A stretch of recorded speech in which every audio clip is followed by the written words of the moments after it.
اور پھر اس کے بعد پیٹرول ڈیزل لے کے جاتے ہیں، ان کا فائدہ، وہ جا کر کے مچھلی پکڑتے ہیں، لے کے آتے ہیں، لانے کے بعد ہول سیل میں لوگ جو ہے خریدتے ہیں، پھر دوسرے پارٹی خریدتے ہیں، تیسرے پارٹی خریدتے ہیں، چوتھے پانچویں خریدنے کے بعد ہمارے گاؤں کے اندر مچھلی آتی، وانگڑے 100 روپے کلو،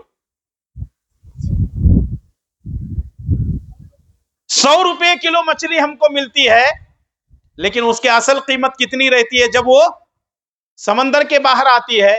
50 روپے اس کی قیمت ہے. سب لوگ اس کے اندر کمیشن لیتے لیتے وہ 50 سے کتنے بن جاتے ہیں؟ 100 بن جاتے ہیں. اب کتنے لوگ سمندر سے فائدہ اٹھا رہے ہیں؟ پہلی چیز. دوسری چیز یہ ہے، بڑے بڑے جہاز، کشتیاں ایک ملک سے دوسرے ملک کو جاتی ہیں، ہزاروں ٹن اس کے اوپر جو ہے سامان رہتا ہے، ہزاروں ٹن رہتا ہے. پانی کبھی زیادہ ہوا؟ نہیں ہوا. پانی کبھی کم ہوا سمندر کا؟ نہیں ہوا. بارش زیادہ ہوئی تو پانی زیادہ نہیں ہوتا، بارش اگر کم ہوئی تو پانی کم نہیں ہوتا. اللہ تبارک و تعالیٰ اس کو ایسا بیلنس کے ساتھ رکھا ہے. اس سے یہ ثابت ہوتا ہے کہ دنیا کو چلانے والا کوئی ہے، اسی کو رب کہتے ہیں. بات سمجھ میں آ رہی کہ ایسا منڈے ہلا رہے؟ سمجھ میں آ رہی؟ انڈے کی مثال سمجھ میں آئی؟ سمندر کی مثال سمجھ میں آئی؟ ہاں، تو ایسے رب اس کو کہتے ہیں. جب وہ پالنے والا ہے، جب وہ روزی دے رہا ہے، جب ہماری پرورش کر رہا ہے، تو ہمیں عبادت کس کی کرنی چاہیے؟ اسی اللہ تعالیٰ کی ہم کو عبادت کرنا چاہیے. تو معلوم کیا ہوا؟ یہ توحید ربوبیت ہے. یہ توحید ربوبیت توحید کی پہلی قسم ہے. توحید کی دوسری قسم ہے توحید الوہیت. الوہیت کس کو کہتے ہیں؟ اصل میں ہم لوگ ابھی پڑھے نا، لا الہ الا اللہ. لا الہ سے الوہیت ہے. الہ کے معنی کوئی عبادت کے لائق نہیں، کوئی معبود برحق نہیں، کوئی قیام کے لائق نہیں، کوئی رکوع کے لائق نہیں، کوئی سجدے کے لائق نہیں، کوئی قربانی کے لائق نہیں، کوئی مشکل کشا نہیں، کوئی حاجت روا نہیں، کوئی بگڑی بنانے والا نہیں، کوئی روزی دینے والا نہیں، کوئی اولاد دینے والا ہی نہیں، کوئی بھلا کرنے والا نہیں، الا اللہ، مگر اللہ تبارک و تعالی. وہی قیام کے لائق ہے، وہی رکوع کے لائق ہے، وہی سجدے کے لائق ہے، وہی عبادت کے لائق ہے، وہی قربانی کے لائق ہے. اور اگر کوئی مسلمان اللہ کو چھوڑ کر کے کسی اور کو رکوع سجدے کرتا ہے تو ایسا کرنا حرام ہے. بات سمجھ میں آ رہی ہے؟ تو یہ سمجھنے کی ضرورت ہے. توحید الوہیت کا مطلب یہ ہے کہ ہماری جتنی عبادتیں ہیں کس کے لیے ہونا چاہیے؟ اللہ کے لیے ہونا چاہیے.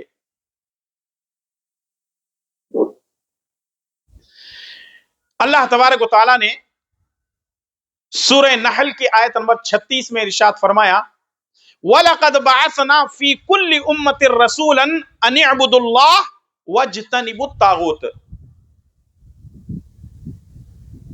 ہم نے ہر امت میں ایک رسول کو، ایک پیغمبر کو بھیجا ہے. یعنی جتنی امتیں آئے ہیں، ہر امت کے اندر اللہ تعالیٰ نے ایک رسول کو، ایک پیغمبر کو بھیجا ہے. ان کی دعوت کیا تھی؟ ان اعبدوا اللہ، ایک اللہ کی عبادت کرنا.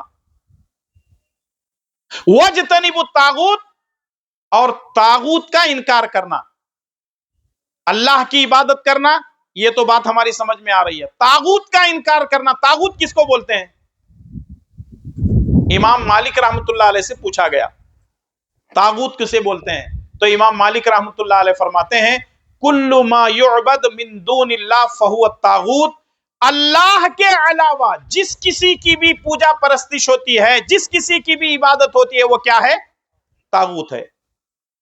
اللہ کے علاوہ کس کی بھی عبادت ہوتی ہے، چاہے کرنے والے عبادت نبی کی کرتے ہوں، کرنے والے عبادت ولی کی کرتے ہوں، کرنے والے عبادت کسی بابا کی کرتے ہوں، کسی پیر کی کرتے ہوں، کسی ولی کی کرتے ہوں، یا کسی زندے اور مردے کی کرتے ہوں، کسی درخت کی کرتے ہوں، کسی جانور شرندے پرندے کی کرتے ہوں، فرشتوں کی کرتے ہوں، چاہے وہ جنات کی کرتے ہوں، اللہ کے علاوہ جس کی بھی عبادت کی جاتی ہے یہ طاغوت کی عبادت ہے، اور طاغوت کی عبادت کرنا حرام ہے.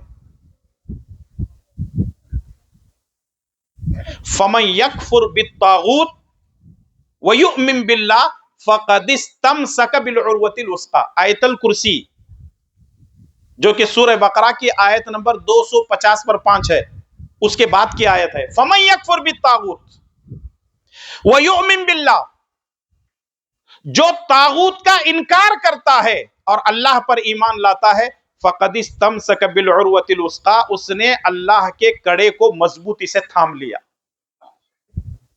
کتنی بڑی بات ہے۔ تو اس لیے ہم لوگ عبادت کس کی کریں گے؟ اللہ کی کریں گے، اور انکار کس کا کریں گے؟ طاغوت۔ اور طاغوت اصل میں شیطان ہے۔ طاغوت اصل میں کون ہے؟ شیطان ہے۔ شیطان یہ نہیں چاہتا کہ ہم اللہ کی عبادت کریں، شیطان یہ چاہتا ہے کہ ہم غیر اللہ کی عبادت کریں۔ شیطان خود چاہتا ہے کہ میرے سامنے سجدہ کرو، میرے سامنے جھکو۔ اور لوگ جو شرک کر رہے ہیں، ایک معنی میں وہ شیطان کی پوجا کر رہے ہیں۔ کس کی پوجا کر رہے ہیں؟ شیطان کی پوجا کر رہے ہیں۔ شیطان کی پوجا کرنا اچھا ہے یا برا ہے؟ بہت برا ہے۔ تو اس لیے ہر مسلمان کو چاہیے کہ وہ شیطان کی پوجا کرنے سے بچیں۔ جس کو ہم اپنا رب مانتے ہیں، اللہ مانتے ہیں، وہ ساری دنیا میں ایک ہے یا دو ہے، یا دو سے زیادہ ہے؟ 15 20 25 50 100؟ آپ کو معلوم ہونا چاہیے 1957 میں ایک سروے ہوا تھا کہ انڈیا کے اندر کتنے خدا ہیں۔ 1957 میں ایک سروے ہوا تھا انڈیا میں کتنے خدا ہیں، تو اس وقت کا ریکارڈ یہ ہے 3 کروڑ خدا ہیں انڈیا میں 1957 میں۔ اب تقریباً ہو گئے 70 80 سال، ٹھیک ہے نا؟ اب کتنے خدا ہوں گے؟ اب حساب ہی نہیں کر سکتے اس کا۔ ہر جگہ جو ہے لوگ غیر اللہ کی عبادت کر رہے ہیں۔ اچھا، اب خدا کہاں کہاں بیٹھ رہا معلوم؟ 2 ویلر کے سامنے بھی بیٹھ رہا، 3 ویلر کے سامنے بھی بیٹھ رہا، 4 ویلر کے سامنے بھی بیٹھ رہا، 10 ویلر کے سامنے بھی بیٹھ رہا، اور لوگ ہاتھ جوڑنا شروع کر دیتے ہیں، مسلمان ہو یا غیر مسلم ہو۔ ہم غیروں کی تو بات نہیں کرتے، مسلمانوں کو دیکھ لو، بابا کا فوٹو لگا ہوا ہے۔ انہیں کیا ہو گیا؟ خدا ہو گیا اس کا۔ انہیں ایکسیڈنٹ ہونے نہیں دیتا، انہیں برکت جانے نہیں دیتا، کسٹمر کو ادھر ادھر بھٹکنے نہیں دیتا۔ یہ فوٹو جو ہے ساری زندگی میں برکت لاتا۔ اس کا مطلب یہ ہے کہ اللہ تبارک و تعالیٰ گیا کام سے، یہ بابا ہی سب کچھ کر رہا ہے، فوٹو رکھ رہے ہیں نہیں۔ اور کچھ لوگ کیا کر رہے ہیں؟ بابا کی فوٹو کے ساتھ ساتھ اور ایک توغرا رکھ رہے ہیں، دکان و مکان کی خیر و برکت کے لیے الف لام میم ہا میم عین سین قاف، الف لام را قاف یاسین الرحمن، یہ لکھ کر کے سمجھتے ہیں خالی صبح میں اٹھ کو ایسا دیکھے تو بس برکتش برکت۔ نماز پڑھنے والے بیوقوف ہاں، روزہ رکھنے والے جاہل ہاں، زکات دینے والے نکمے، اور حج کرنے والے 1 نمبر کے گئے گزرے۔ ایسا ہے نہیں، لوگوں کی عقلوں پہ پردے پڑے ہوئے۔ صرف کلمہ پڑھ لینا یہ مسلمان نہیں ہے، کلمے کو سمجھنا ہے، یہ شہادت گہ الفت میں قدم رکھنا ہے۔ لوگ آسان سمجھتے ہیں مسلمان ہونا، مسلمان ہونا اتنا آسان نہیں ہے، کلمے کو سمجھنا ہے۔ کلمے کو اگر سمجھیں گے تو اللہ سمجھ میں آئے گا، اور اللہ تعالیٰ اگر سمجھ میں آئے گا تو انسان کبھی بھی یہ اپنی پیشانی اور ناک کسی کے سامنے نہیں رگڑے گا۔ اس کی بہت بڑی قیمت ہے، یہ پیشانی اور ناک ہے نا، یہ بہت بڑی قیمتی چیز ہے۔ کبھی بھی اللہ کے سوا کسی اور کے سامنے ناک اور پیشانی نہیں رگڑنا۔ اگر رگڑنا ہے تو کس کے سامنے؟ جھکانا ہے تو کس کے سامنے؟ اللہ تعالیٰ کے سامنے جھکانا۔ اسی کو توحید بولتے ہیں، یہی تو توحید الوہیت ہے۔ اور ساری دنیا کے اندر 2 خدا نہیں ہے، کتنے ہیں؟ ایک ہی ہے۔ ساری دنیا کا رب کتنے ہیں؟ اللہ تعالیٰ ایک ہی ہے۔ اللہ تعالیٰ قرآن میں فرماتا ہے لو کان فیہما آلہۃ الا اللہ لفسدتا، اللہ کے علاوہ اگر کہیں بھی ایک اور خدا رہتا تو ساری دنیا میں فساد مچتا۔ کیسے؟